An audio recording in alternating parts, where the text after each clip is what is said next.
Sound on it, everything's set, right? Okay.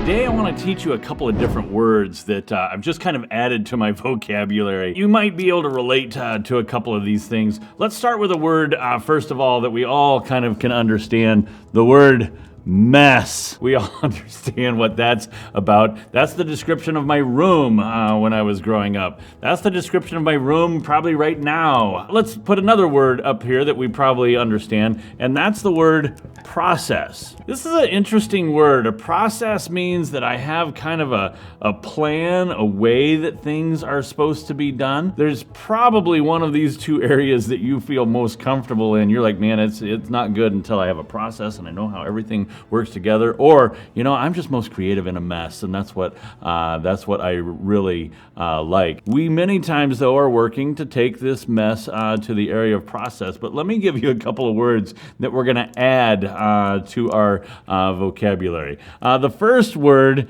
is the word messes. This is the moment where you're trying to have process, but even the process is making a mess. And one step beyond that, we could even say, this is my pro-mess. And you're like, well, that's just a really good mess that you've got there. But one of these words right here are in the between a mess and a process. Now, here's the deal. We many times in our ministry, we have done a few things for a long time, and we have a certain process. But something changes. Something messes up what we were doing, and we now say, okay, we're going to change. Now our well-timed process, our well-oiled machine has now become just a big old mess.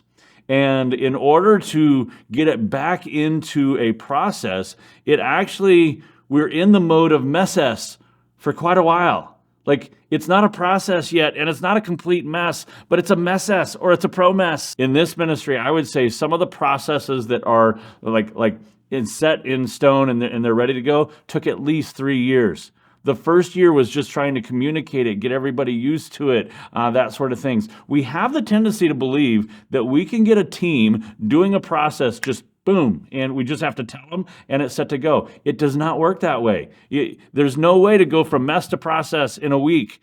It's going to be a messes for a while. Some people will look at your messes and they'll be frustrated. They're like, what's going on? Why can't you make this a process? And they don't realize that it takes time to get the mess to the point of process. But I have to be comfortable with this messes. It's what's happened. So all of a sudden when COVID hits and we have this perfectly, process of what a church service looks like, the first few weeks, it was a messes.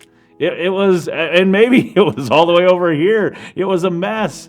But we are working towards getting the process taken care of.